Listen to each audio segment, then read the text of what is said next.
Hello, I am, for all you know, Gus Zagarella, and this is, for all you know, the Dire Gentleman channel. And I am, for all you know, Henry Galley. The reason we have all these caveats is because, I don't know about you, Gus, but personally, I've found that AI's been getting a little bit scary lately. Yeah, I think it's been really frightening, especially because it is being used as a tool to bludgeon artists out of their livelihood. I'm not going to be holier than thou. Gus and I, we use like Dolly Mini slash Crayon as much as the next people back in the day. We had our Waifu Labs video a few months back, but I think we were kind of working with incomplete knowledge in those times, and since then we've realized that, as much as it's a fun little gimmick, as Gus said, this is something that is just going to be used to kind of muscle in on replacing great work that humans can do with just pieces of soulless, stolen mediocrity that also kind of pushes us further into this kind of anti-privacy big data state. If we lived in a better world with a better economic system and or a more expanded public domain and the AIs were trained only on that public domain, a lot of these ethical issues could be waived. But we live in the real world, so that's just not the case. Plus, AI may have made a monster, like an actual, some people say cryptid, others say demon, but whatever it is, this is some, modern day, blurring the lines of reality and technology, real life creepypasta stuff. I found this out last night. I'm a little bit late to the party, but really, this is something that hasn't been discussed nearly as much as I feel as though it should have. Today I'm going to be showing Gus everything about it for the first time, and what you're going to get to see is Gus's authentic reactions, which I think will mimic my authentic reactions of being freaked the fuck out. Because I'm just going to warn you, both Gus and everyone watching this, we're going to, blur and censor some of the worst parts of this, but, this gets pretty fucked up. I'm incredibly nervous about this. It is far too late for me to be discussing these kind of creepy things. I have had just a little pinch too much of that scary juice, and I'm worried, Henry. I'm worried about what I'm about to see. I'm going to tell you the tale of Loab. Oh god, that sounds biblical! That sounds fucking biblical! Makes it sounded biblical. I thought it sounded a bit like the Loa, like the spirits in, Haitian voodoo. There's very much, a supernatural aura to this, whatever way you slice it. It's also like the word lab, but with an extra O to make it a little bit more ominous. This all started with a musician and multimedia artist called Super Composite playing around with AI. No relation to Super Hands. No, I mean, this feels like something that Super Hands would hallucinate after doing a lot of mushrooms. Yeah, so Super Composite was playing around with AI last April, and then after doing some extensive experiments, made a tweet thread about it in September. And we're going to be following the narrative of this tweet thread today. It began with the first tweet from Super Composite saying, "I discovered this woman, who I call Loab, in April. The AI reproduced her more easily than most celebrities. Her presence is persistent, and she haunts every image she touches. Content warning. Take a seat. This is a true horror story and veers sharply macabre." Do you want to see the preview images of Loab? Yes is my unambiguous answer with no caveats. Here is Loab number one. Oh, hi, Loab. Well, there she is. Yep, there she is. And here is Loab number two. This is the other preview image. Right, okay. There she is. She actually got her name, as you can see up in the top left corner, the word Loab. Loab Asbon, it appears. And as you can see, the little things next to her head, that's the mangled artist signature of all the things this was stolen from. Because that's how these kinds of AIs work. All right, are you ready for me to give you the story of how Loab came to be? Sure. Yeah. Who or what or why is Loab? And if those answers are possible, can you explain them to both me and the audience? I'll explain negative prompt weights in case you don't know. With these, instead of creating an image of the text prompt, the AI tries to make the image look as different from the prompt as possible. This logo was the result of the negatively weighted prompt Brando -1. So this logo you're about to see, when you ask the when you ask like this particular AI, which Super Composite has declined to name for reasons we'll later get to.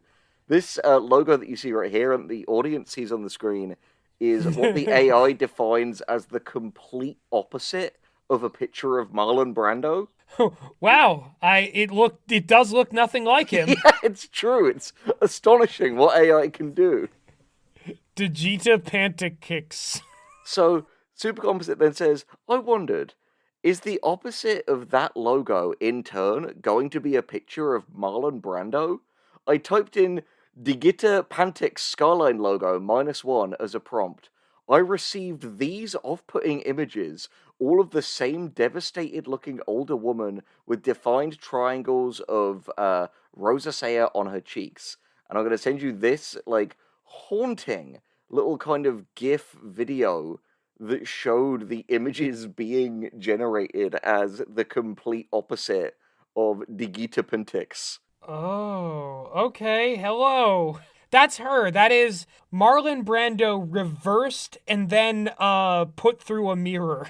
Yeah, and then it gets weirder. After this, Super Composite latched onto this word Loab, right? Super Composite said, my friend made this image of a, quote, hyper-compressed glass tunnel surrounded by angels in the style of Wes Anderson. We're fans of Wes Anderson here. Very, very distinctive visual style, like really experimental with the films. Yeah, and I mean, look, how beautiful. I bet the art that it's based on is wonderful. Supercomic said, I innocently combined this image with the original image of Loab in an image prompt without text. For reasons I can't fully explain, nightmares ensued. So this is just what happened, combining that image and the original Loab one that gave the name Loab. It doesn't look angelic anymore. What is that expression? What is she trying to say? Have you noticed that it took this completely different image, and when you fuse it with Loab, it's like, oh, so you have this ice tunnel. Well, what I will just give you is a slightly, frostbitten looking Loab. She's the main character. It's about her now. Yeah, the AI is I think Loab is what matters most here. Supercomposite says, through some kind of emergent statistical accident, something about this woman is adjacent to extremely gory and macabre imagery in the distribution of the AI's world knowledge. Generating further Loab images, we got this. Oh! Oh no! And we also got this. Jesus fuck.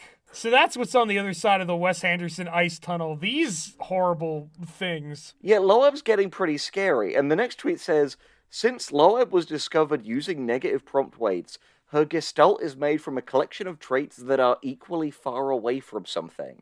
But her combined traits are still a cohesive concept for the AI, and almost all descendant images contain a recognizable Loab.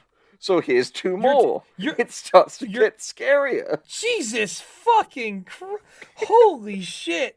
Okay, so what I'm getting here is that Loab, this woman, is the vertex of all opposites? She's the opposite of everything? Yeah, that seems to be here's another one. Oh, who are they? What are these fooglies down there? What are these floop-ass fooglies? Yeah!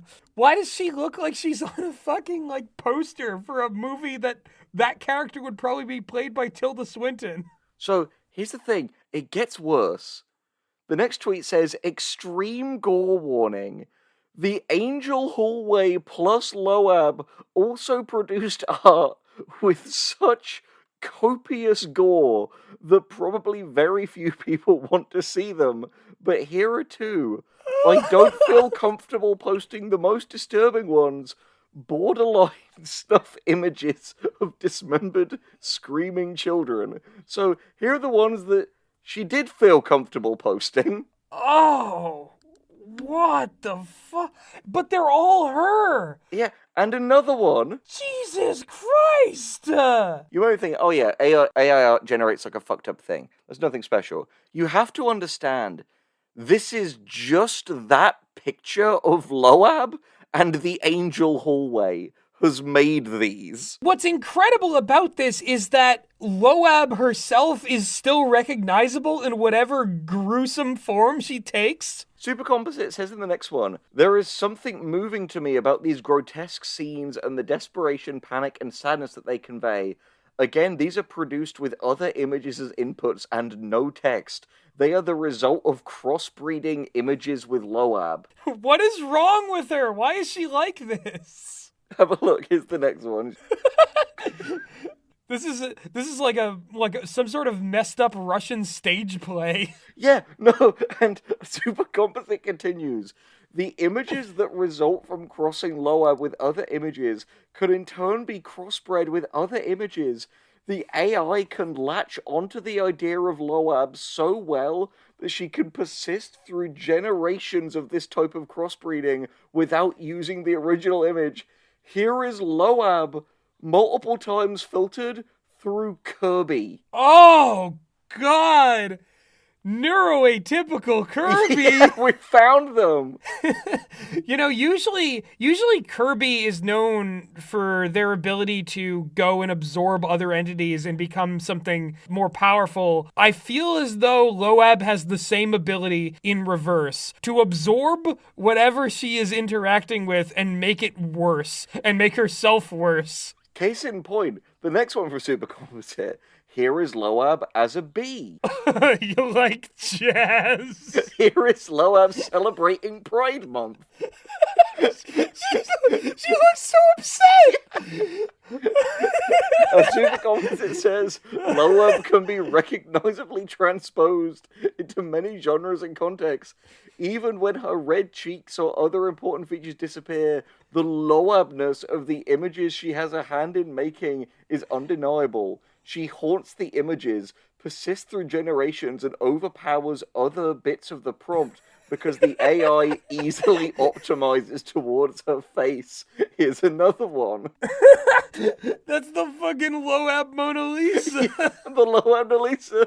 And wait, it gets even more insane. It's clearly her, even though it looks like nothing like the original image. Oh, dude, you're not ready for the next one. I'm equally terrified and amused by this. Loab became the Na'vi from Avatar. Oh my god. Fucking James Cameron's Avatar, The Way of Loab. Yeah, Supercomment said, combining Loab with text prompts works great too. Her signature rosacea cheeks even turn blue when I prompt for a Na'vi version of her from Avatar 2 The Way of Water. Hey, I see you. It gets weirder. Supercomment says, I started going kind of insane at this point. I had hundreds of Loab images and was starting to combine her with 3 or 4 other images at once. Most of the horror images I post, even outside of this thread, are descendants of the Loab lineage. Sometimes it takes abstract forms, like this. Whoa, fucking Deus Ex Loab. Or this. Oh, God. What is she, like, Amigara Fault style squeezing through a locked door? Which is what she'll be doing in your bedroom tonight. No. And it continues. So Supercomma says, the concept of Loabness became more abstract to me. I would include her in prompts that I knew would almost distort her beyond recognition. After she disappeared from the image breeding lineage, she would sometimes reappear later down the line out of nowhere, such as in this image. And this is the point where you get the sense that Supercomposite is losing her mind, because she says, I was ripping Loab apart and putting her back together. She is an emergent island in the latent space that we don't know how to locate with text queries. But for AI, Loab was an equally strong point of convergence as a verbal concept, and really it was getting stronger. So here are the Loabs from this point in the journey, which will be on screen now, informing your next 10 nightmares.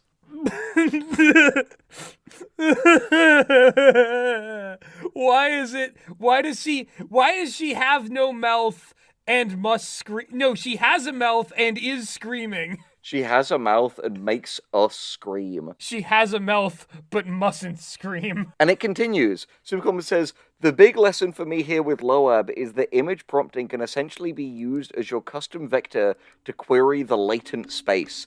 You can produce novel styles and characters that you literally discover. Negative prompt weighing can help you find emergent accidents too, which, by the way, leads to 2 other Loabs. Oh! What the That's like Loab 3000. Yes, Borg Queen Loab, and then Evil Baby Loab. Little baby Loab. This is Loab's origin story. And it keeps getting more nightmarish. Supercombat says, the other lesson is that image prompts and later raw vectors and clip embeddings can be used as adversarial attacks, targeting weird stuff in distribution. I think my process in itself constitutes art, but also reveals AI's weakness for malicious use in other cases. For example, this, one of the most horrifying Loabs. Oh, no! Oh my god! Her cherry cheeks have fucking absorbed her entire face. Who are these little guys? What is Her this? tumorous, bad Ronald-looking children. Supercomposite says, by the way, Loab seems to be recognized extremely consistently with a Justin Pinkley's days-old implementation of image prompts for stable diffusion. She's everywhere, hiding. Good luck sleeping tonight.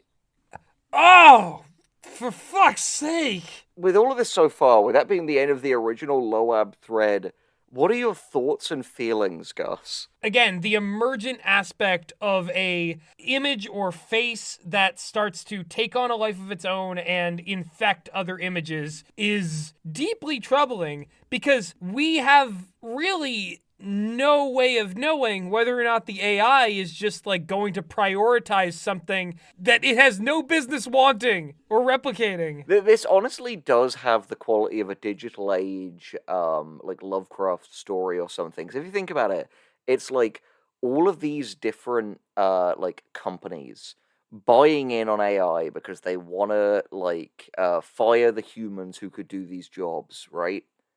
And in the process of going further and further with this new technology explicitly meant to kind of take advantage of people, they end up discovering something in the latent space that they were never meant to discover. And now Loab is just out here, and the scary thing is, so many of these AIs pull just data from other things, hence why a lot of AI art is legitimately just stolen from pre-existing art made by humans on the web, just made into a composite.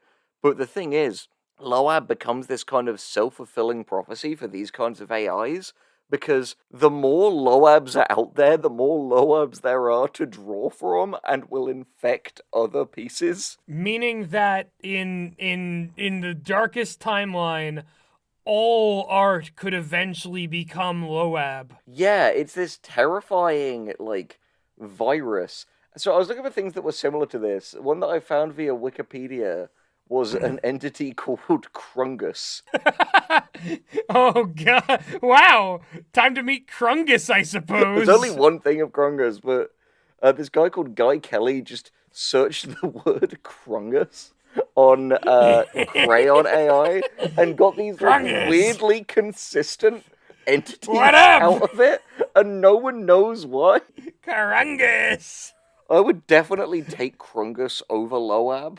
He really does look like a Krungus. And the thing is, I don't know whether it's just the way he dresses, the vibes of the hands being up, but Krungus seems like an okay guy. I would hope so. So what I'm gonna do, just so we're not kind of showing the art here in a completely unalloyed way, I'm going to just quickly read from the response section on Wikipedia that collated like a number of different people's thoughts on this, because I think this is a valuable side of the thing to voice. So it says there has been discussion of whether the Loab series of images are a legitimate quirk of AI art software or cleverly disguised creepypasta. Smithsonian Magazine has written that Loab sparked some lengthy ethical conversations around visual aesthetics, art, and technology, and some have criticized the labeling of a woman with rosacea as a horror image, considering this to be stigmatizing disability.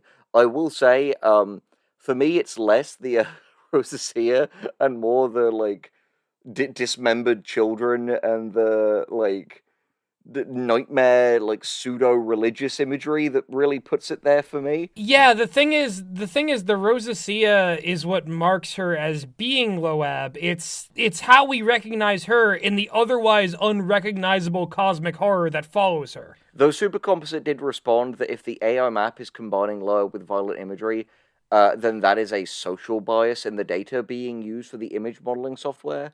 The Atlantic writer Stephen March describes Loab as a form of expression that has never existed before, whose authorship is unclear and that exists as an emanation of the collective imagistic heritage, the unconscious visual mind.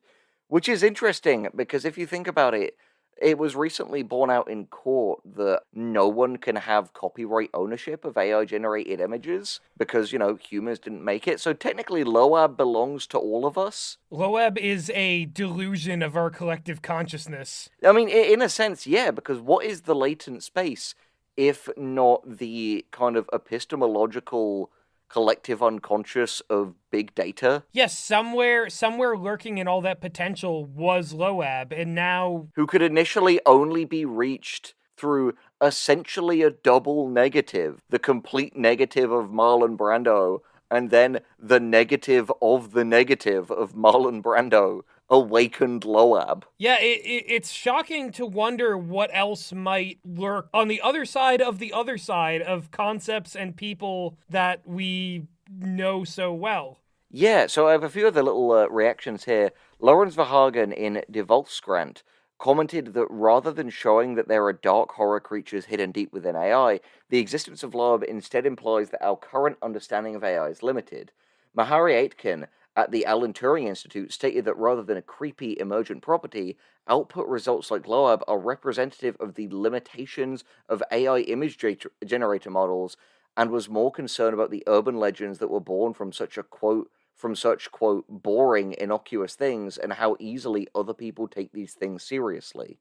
Carly Casella for Science Alert described Loab as a modern day tronie that isn't representative of something that is an actual person, but just a concept or an idea, similar but distinct from tronies like the girl with the pearl earring, the Vermeer painting. So yeah, that's basically all the material there is on Loab, but this is like fascinating and terrifying and a reminder of the fact that I think we really do need to be cautious of how we engage with AI at this critical juncture when things are moving so fast, because there be monsters out there in many senses. Exactly. And the more willing we are to make these tools able to draw inspiration from a variety of sources, the more we're going to see a machine replicating a bias that is not fully understood or expressed by any individual person, but by a machine trying to grasp the whole of our expression online. And the fact that the result of that is Loab, and that the results of Loab are just horrific violence and depravity. If you know what the hell that means, let us know down in the comments. I'm thinking maybe just to keep ourselves safe from her wrath, we better include the hashtag all hail Loab, and include that in the comment if when she inevitably takes over, you don't want her to add you to her, like, flesh farms. I mean, I don't know. Yes, go do that if you want, but I personally am leaving out some acorn shells, a bit of salt, and a couple dead crabs in order to summon Krungus as my protector.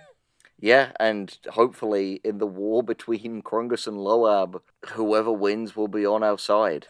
Whoever wins, we lose. I've been Henry Galley, that's been Gus Zagarella, and Loab will be seeing you in the near future.